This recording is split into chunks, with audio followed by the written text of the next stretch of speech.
Just a warning, everyone. This story has some controversial topics. Please read with care. So, to start at this story, I was best friends with a girl named Charlie for 3 years. I loved her and I thought that she loved me, but that wasn't true. 5th grade at primary school. Back in 5th grade, I had just been transferred to a new school. The whole class knew each other from the year before, and I was a complete outcast. I met Charlie at the school's open house, and apparently we sat at the same table. She was really nice and bubbly, and said that she would like to get to know me. I wanted a friend, and she was there. Sparing the details of awkward preteens trying to get through school, we became fast friends. We got each other's Skype and we talked day and night. We called nearly every day and would just talk for hours. She made me laugh and we could talk about anything. I also became friends with Charlie's friends, Catherine and Addison. We were a group of kids and we had fun. But things changed subtly over time. Charlie became more depressed, mentioning that she had been diagnosed with depression and anxiety disorders. I did my best to comfort her. What are friends for? I assured her that this didn't change anything, and it's a good thing that she was getting help for the issues. She agreed, but I don't think she really believed it. I'm not entirely sure when it started, but Charlie started venting to me about her emotions. I would always listen and try to help when I could find the words. I was her shoulder to cry on, and I was happy that I could help her in some way. I felt like repaying her for picking up the new nobody who wandered into her friend group. She never got better though. She started to get more extreme and more serious breakdowns. She would call herself worthless, claiming that she could tell her parents hated her. I had met her parents by that point and they were loving people. They clearly cared about her and I told her so. She called me a liar, saying that I should just leave her to self-destruct and stop pretending that I care. I was heartbroken and I couldn't believe what I was hearing. The next day at school she seemed to be doing better, smiling and joking with her friends. I tried to ask her about the night before, but she got a very serious look on her face and she sounded angry, telling me that it doesn't matter anymore. I didn't pry, figuring that she would talk about it later. That night, I asked her again, but I got a similar answer from before. I was confused but just went with it. I wish I hadn't. It went for months like that. Her breaking down, spiraling, calling me a liar, a cheat, and saying that I hated her guts. Any attempt to comfort her or deny the accusations were met with liar. It became a routine. Charlie broke the routine by adding something new. She started to openly hurt herself in school. When she would mess up, answer a question wrong, or sometimes for no reason, she would take a mechanical pencil and start scratching her arm, holding it just to show me and her friends exactly what she was doing. Whenever we would try to stop her, she would snap at us, saying to stop pretending we care and to shut up or to don't touch me. We didn't know what to do. We were just kids. The summer after 5th grade went pretty well. We seemed to be getting a bit better, with less spiraling and breakdowns. We talked every day, and before we knew it, the summer was over. 6th grade, middle school. We were a year older and in a new school. We were still the group, me, Charlie, Catherine, and Addison. This is when Charlie got worse again. She started having breakdowns during school, and she would openly hurt herself more. I was constantly worried for her. I don't think there was a full day that whole year that I could relax and not worry about her hurting herself. If memory serves correctly, I have a lot of trouble remembering these years in detail. It was the year that she first messaged me saying that she wanted to really hurt herself. She explained how she would do it, and how easy it would be, and how no one would care that she was gone. I was crying hysterically, trying to calm her down and say how much I cared about her, and how I didn't know what I would do without her. She ended the conversation saying that she wouldn't do it. I was beyond relieved and made sure to check up with her the next day at school. She insisted that it wasn't that bad, and that I had overreacted. I still insisted that she be honest about those feelings and tell an adult if she was really thinking about that. Charlie promised that she would. The rest of the year remained pretty consistent, with a steady incline in severity of her breakdowns, but slow enough that I hardly noticed the change. 7th grade. This was the year everything really hit the fan. This year is very fuzzy in my memory, so I'll just have to hit the main points. Charlie was starting to struggle in school. When she was immediately great at something, she gave up. She would stop trying. The open self-harm got worse, going as far as to shout at me if I tried to stop her. But she was still my best friend. I loved her and she loved me, right?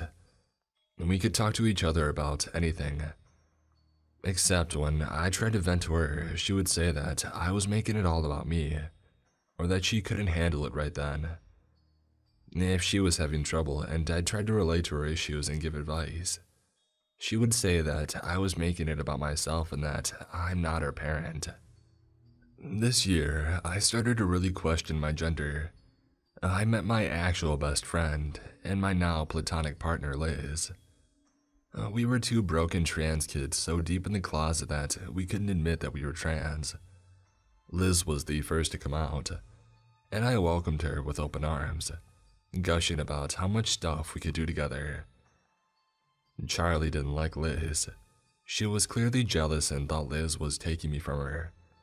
I reassured her that I still cared about her, and that she was still my number one, but she didn't believe me. About the middle of the school year, Charlie said that she might have a crush on me, and she asked if I would be opposed to being her romantic partner. At the time, I was very in denial about my sexuality, and said that I wouldn't mind it. She seemed to take this as me consenting to some kind of relationship.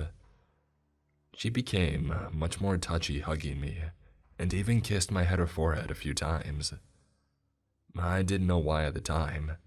These actions made me incredibly uncomfortable, and I wanted to shrivel up and hide. I now know it's because I'm touch-averse, but at the time, I hated myself for these reactions.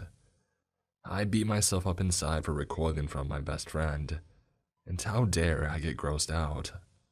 I very quickly fessed up to the discomfort, telling her that I didn't actually want to date her, that we weren't together, and that I wasn't comfortable with the amount of physical contact she was giving.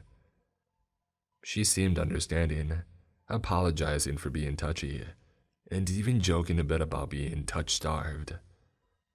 At that, she started to get really distant when we were in person, and not just physical distance. She seemed to avoid talking to me for long, and made any excuse to shut me off.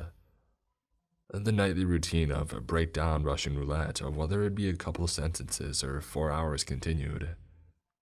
There were a few different times that she had threatened to really hurt herself, and more than once she said it would be my fault. One particular standout night, she sent me a video.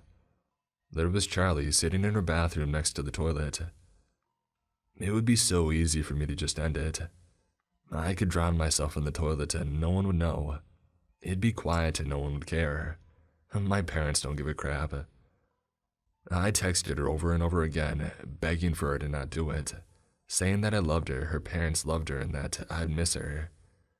I cried so much that I got dehydrated. I stayed up past midnight just waiting for her to respond, but she didn't, and I thought that she was gone. I thought that she had really did it and it was my fault, that I should have gotten to her sooner. I cried myself to sleep that night. When I got to school, I saw her walking into class and my heart nearly leapt out of my chest. I ran up and I hugged her. I wept and begged for her to answer, asking where she had been, saying that I thought she was gone. She chuckled. Geez, sorry, I forgot to check my phone last night. I felt like everything stopped. I just stared at her. This person who I had loved for years now, who I looked after, talked to, cared for, and couldn't live without, just laughed about it. I didn't know what to say. I was so dumbfounded that I just tried to act normal. My whole view of her shattered that day, and it was the beginning of the end. That year droned on, and I slowly started to push away from Charlie. I still cared deeply for her, but I couldn't take it anymore. Her breakdowns and ramblings and venting was daily, and I just couldn't handle her berating me. I felt terrible, like I was abandoning her. It felt like leaving a person with a broken foot to walk 1,000 stairs themselves, but I had to get away. I started talking to our mutual friends about what she did and was doing.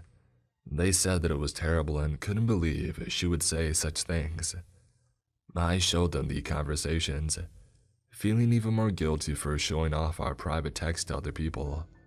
I had to prove it though. I had to make them believe me. In the end, I did get away from Charlie. I think my other friends did too, but they didn't do much for me. They shut me out, and while I was broken, healing from a 3-year-long wound, they talked about me behind my back, added fuel to my fire, only to tell me that I only ever talk about Charlie. I lost about all my friends that year. I tried to resettle back into my group of friends at first, but it wasn't the same as before. I was constantly worried that they were talking about me behind my back, and I was terrified that they saw me to be in the same level as Charlie. And so I left that group. It was for the best in the end. It's been a few years now, and I can say with certainty that I have trauma from all those years. This post is by no means detailed enough to capture the horrific experience that was my time as Charlie's friend, but I don't want to reopen old wounds. I am still great friends with Liz, and she honestly saved me from Charlie's reign of terror. Her kindness and friendship contrasted with Charlie's everything woke me up to how awful it was. I don't hate Charlie, despite all that she did to me. She was a terrible person and an absolute monster of a human, but we were just kids. I know that I'm not the same person I was back then, and I figure that she isn't either. Everyone deserves a second chance in life, but Charlie, let's never meet again. Just an update to add a little more detail to the story. Charlie was on antidepressants starting in the summer post 5th grade. She often blamed her outbursts on her unfit medication, or stating that I forgot to take my meds. I later found out that she had been lying. Her parents ensured she took her medication at the right time each night, and her forgetting was a complete lie, used to excuse her actions. Later in the timeline of abuse, 7th grade, she would say things like, "Don't even try, she'll be back soon," referring to herself during a mental spiral or a breakdown as a different person. This is also when she started to claim to not remember doing the things she did during breakdowns. I know for a fact that she was lying about this, because in private, she would admit to remembering and say how she's not really two different people. Every time, it was just used as excuses for her to be a horrible person. More often than not, she told me it would be my fault if she really did it. If I left her, whatever she did to herself afterwards would be my fault. And if I stopped being her friend, it would prove her right. And so I stayed. Those few nights that she stopped talking abruptly, I was horrified that she had did it, and it would be all my fault. I thought that her parents would get mad at me, screaming and crying at me for doing this to her daughter. But that day never came. I got out. I escaped her iron grip, and I have never been more thankful for having true friends who love me. I truly don't know where I would be now if I had stayed. During 8th grade, she was still in my school. We had the same math class each morning, and I did everything possible to ignore her. Sometimes I would see her in the hallway or at lunch, and I just couldn't bring myself to look at her. At one point, we were outside on break and she was right next to me, but I couldn't look at her face. I had felt like if I were to look, my eyes would burn, like looking directly at the sun. It would be easy to hate her for everything she did to me and others, but hatred only breeds contempt. I do hope that she has found a better life, but I dearly hope for my sake that we never meet again. I've been debating about whether to tell anybody about this, but I finally decided that it's been long enough. This happened to me and my mom a few months ago back in October. It happened in a very rural part of New Hampshire, like a side road on a side road type of neighborhood. It was pouring outside and it had been raining for pretty much the entire day. My mom had just gotten back from down the street in my sister's car, and I was on the couch in the living room when suddenly I heard the doorbell ring. Our front door has a big glass pane in the front so we can look out from the inside and somebody can look in from the outside. Through this window pane, I see a man. I didn't get a great look at him as I didn't have my long-distance glasses on. The man noticed that I had seen him and waved as if trying to be friendly. For the rest of this story, I'll refer to him as Poncho Man. I got up and thought about opening the door for Poncho Man, but I relented, as I couldn't properly see who it was. I didn't want to let a stranger into the house, so instead I went down the hall to my parents' bedroom where my mom was getting ready for work. She asked what was up, and I explained to her that a man in a poncho was outside of our door and they wanted to talk to us. She went as white as a ghost. Immediately, she stopped getting ready, closed and locked the bedroom door, and started checking the windows to make sure that they were locked. I asked her what was going on. My mom explained that as she was driving home, she had seen the Poncho Man. He had been standing motionless on the side of the main street. As soon as my mom had turned down a road, he started to walk, presumably to follow her. She said the encounter was weird but thought nothing more of it. Why would someone be out in the pouring rain down a back road in the afternoon? It was like he was waiting for something. I started to panic as well, and my mom called my aunt. The two were like best friends, and they asked what she should do. My aunt told her to call the police immediately, and so we did. We proceeded to pace around the bedroom, frantically looking out the windows to see if we could see the Poncho Man. From where the bedroom was angled, it was impossible to look at the front porch and see if he was still out there, but we were desperate for anything. After what felt like hours, we finally saw a police car pull up.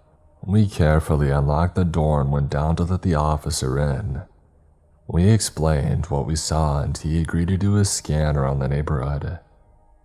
As he left, I noticed there was something on the doorknob. I took it off and it was a political ad for a candidate that was running for office.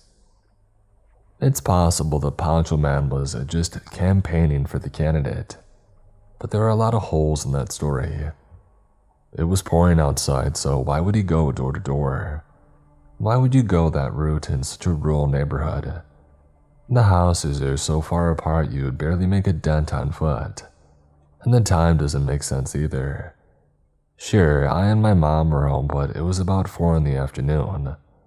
Most people would still be at work, so you would probably get no response from knocking anyway. Eventually, the officer returned. He had found the guy down the road and had questioned him. The Poncho Man was able to ID himself, and he claimed that he was a political campaigner and was just knocking on doors for that reason. When probed further, conveniently enough, Poncho Man couldn't provide any other door signs, as the one he had left on our house was the last one. That makes the campaign story even more absurd. Our house is in the middle of the street. It's not like we were the last one by any means, so why wouldn't you bring enough for the whole street? Even the officer pointed this out to us and said that it was unusual behavior. Although the officer was suspicious of him, there wasn't anything that he could do about it, as there was no way to prove intent. He told us to be alert and to not hesitate to call if Poncho Man ever returned. Fast forward a few weeks and I start noticing that a police car seems to be permanently stationed down the road from us, about a 3-minute drive.